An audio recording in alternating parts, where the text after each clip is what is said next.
Something you made up? Call it what you want, Richard. Just call it what you feel like it, Rich. But however it made you feel. Okay. How did it make you feel? Pretty somber. Somber. We'll call it Sombriety. sombriety. Where did that come from? That was pretty good. Sombriety. Hey everybody, welcome back to Great Measures. My name is Richard. This is Judson. Great measures. So that's the feeling that you get when you're sober, finally. When you have a sad moment. And you have a moment where you just don't know why. But you're somber. Your life is not as crappy as it was before. But for Today some reason, you just feel like this. That's pretty good. Sombriety. Oh, yeah. I don't know why. Copyright. That's a poor man's copyright for the name of that song right here. All right, we're going to continue my favorite songs of 2024. Oh, The band is called Cognitive. This song is called Insidious. And the album is called Abhorrence. Oh, they sound like they're just putting out negative vibes. Insidious? Mm-hmm. This is a really scary movie. Have you seen it? It's about it. The song's about addiction. Is it? Mm-hmm. Oh, well now I don't think the name of the song was very Addiction's just off pretty the insidious. cuff. Yeah. No, I'm talking about the name of the song that you just named. Oh, yeah. You already had it on your brain. Oh. Yeah, I guess so. Didn't make that connection, but yeah. Well, still pretty cool. All right, cool. Let's do The it. name of the song is Insidious. Insidious. Okay, then. Cognitive. Cognitive, Yep. name of the band. Good catch. All right, this is Insidious by Cognitive. Ready to roll? Bring it on, Richard.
tell you a little bit about Cognitive? If you must. So I'll just read their Spotify. It's technical death metal. This album leans more, they've got a little more deathcore stuff in there with some of the halftime breakdown-ish type stuff. Let's see. They're from New Jersey. They started work on this album while touring their last album, sending tracks back and forth to each other while trekking from one intense gig to another. 2024 was the release year of Abhorrence, 13 years after the release of their debut EP. It sees them continue to make giant strides toward I can't read today, I'm sorry. Well, no, it's okay. This is their fifth full length, and it sees them continue to make giant strides forward while retaining the elements of their past efforts that got them this far. Abhorrence may provide therapeutic commentary about how messed up the world currently is, but also, ironically, provides a breath of fresh air. We're all in this together, so catch Cognitive on the road this year, is what their Spotify says. Who do you think writes those things? Well, it always says posted by the band, so I don't know. This song in particular, on Metal Blade's website about the album, their release about the album, the vocalist wrote the song. He says, and this is a quote, "I feel like everyone in their lives has had to deal with some kind of form of addiction, whether it's themselves or friends or a family member." And he wrote the song about addiction. Is he an addict? I mean, I don't think so. He may be. I don't know. I don't want to speak for him. yeah. Not a fan of this one, I think I could tell. It just didn't give me any respite. Okay. You know, Yeah, it just didn't goes from the beginning and just Yeah. and it's just and the 808 stuff when the breakdown. You know, I like that. I think I've heard some people talking some crap about that because a lot of people are using it. Lawrence Shore does that a lot. And I don't know who the first one to do it was, so I don't want to act like it was Lawrence Shore that developed the No, it whole goes thing. back a long time. Does it? Yeah, at least early mid 2000s that I know of, but it may go back further than that. Really? Really? Like one song in particular that I can think of, and this is, I would almost be willing to bet that this is not the first time, but the notable one that stands out to me was a song from As I Lay Dying from the album that we did, the Through Struggle song. There's a song called Reflections on there, and it does it. And that was 2006 or 5. I like that. I mean, I like the enveloping of the sound. But anytime I've ever had an issue with the drums, just Yeah. I didn't think you would like this one. This was more wanting to showcase them a little bit because I really liked this entire album, and I think that's what I touched on in the Lord Dying video that we did. This is more of my comfort zone, more of my speed, more of my taste. this kind of music, right? Really? What's wrong, man? Nothing. But that's what I was saying is like Lord Dying is so far outside of nothing like this. I mean, there's no comparison. You know what I mean? Sure. Wait, which were you saying, Lord Dying or this Lord one? Dying and this one. I'm saying this is more Your speed. my speed, my comfort zone. Really? What is it? How do you? I just get lost in the drum when it's so fast. It's just to me it's. I mean, it's still keeping time, but it's a wash almost. Like there's just my brain just I know exactly what you mean because that's skips out of my clock and goes into. that's the way I felt the first time I heard music like this. And it's almost like you develop this ability to, I don't know, unwrap it a little more and understand. Yes, I'm not there yet. It takes time. Yeah. I'll just keep beating you over the head with it. Yeah. Yeah. I mean, the subject matter is you know, always, you always think when you're an addict, as we are, recovering addicts, as we are, that Not actively using it. no, we're not doing drugs anymore. Okay. Somebody will accuse us though. I'm still having to clear that up. The dude is not drunk. He's mostly talking about him.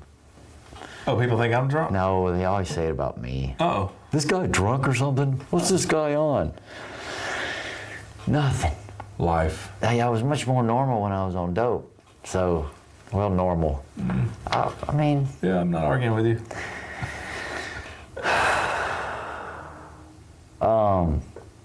But we're not on dope anymore, so that's good. But you think sometimes when you're a recovering addict, as we are, that you'd be able to, and you probably can better than I can, but when you hear somebody else talking about addiction, that you can pinpoint whether or not they are an addict. Yeah. And sometimes sometimes I sort of can point that out. I know I've been in a situation before where somebody was telling me something about addiction, and then I was like, wait a minute. You done drugs before? Like, no, but my sister has. Yeah, that's kind of how like I said, I don't want to speak for him. I don't know his story or anything like that.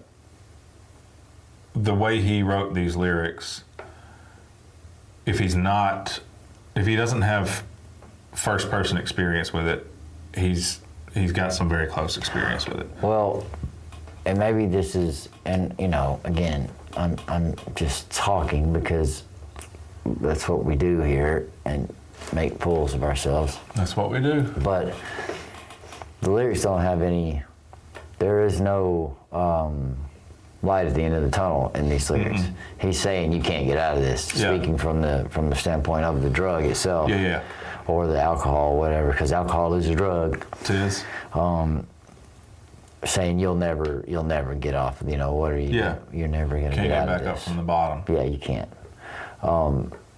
So that just may be intentional on his part to. I just had the thought that maybe if he was an addict who wasn't doing drugs anymore, he would put that part Eventually, in there. The silver lining, the light at the end of the tunnel. Yeah, but it doesn't. Yeah, it's very bleak. Yeah, it's very insidious. Very insidious. So, which is what addiction is. Yeah, but also it's you know, it's treatable. It is. It's beatable. People in the recovery. It's recoverable. It's recoveringable. There you go. People are gonna murder me in the recovery community. Beatable. You never beat it. But I don't know. I'd just be curious about that. I wonder if, because that is how it feels. That you're never gonna, you know, it truly feels like you're never gonna get out of it. Yeah. I would be curious to know that. Not that it would change my opinion of the song, you know. And I'm not gonna say I don't. There's this thing that's happened for me now listening to this music. There are some things I don't like, for sure. But it's usually musical aspects that I just don't, who am I to say this, but that I don't agree with. Okay. You know, why they changed that part there, why, Yeah. you know, maybe, or the mix or something. But I'm not saying that about this song so much.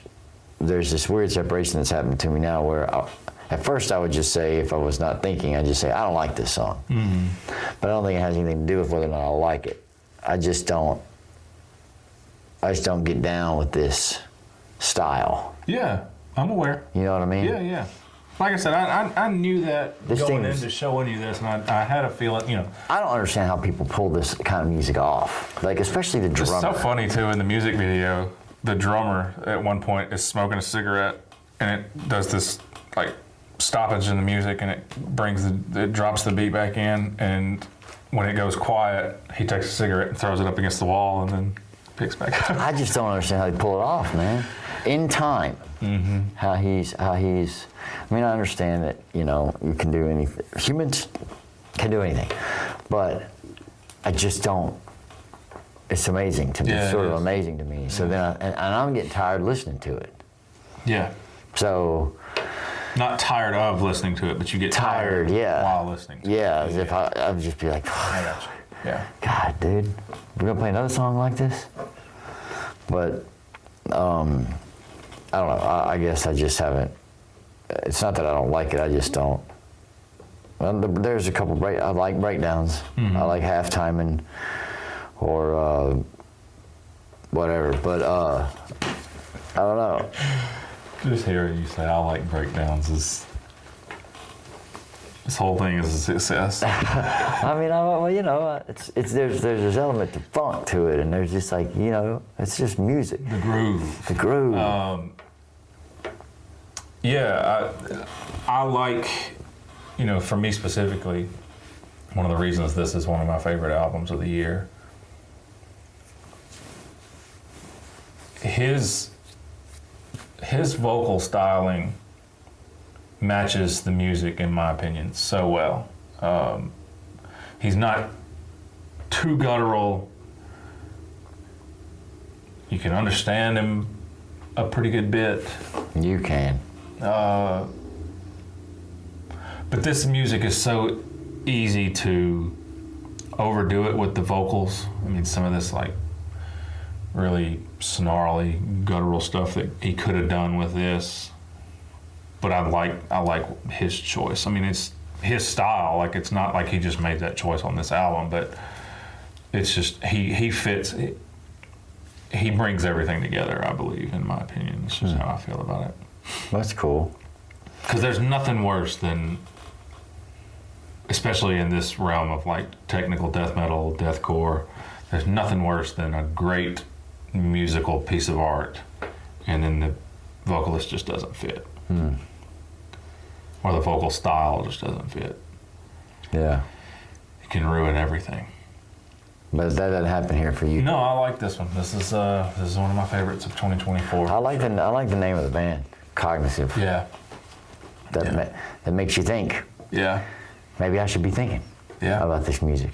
They've got some cool album artwork too. The album cover for this one's pretty cool. Anything else? Man, I really appreciate you showing me this song. You're very welcome. You're very welcome. Means a lot. Yeah. I'm glad you got to listen to it. It's my pleasure. Very cognitive. Very cognitive. Not abhorrent at all. Not as hard, but a little bit insidious. A little bit insidious. But cognitive altogether.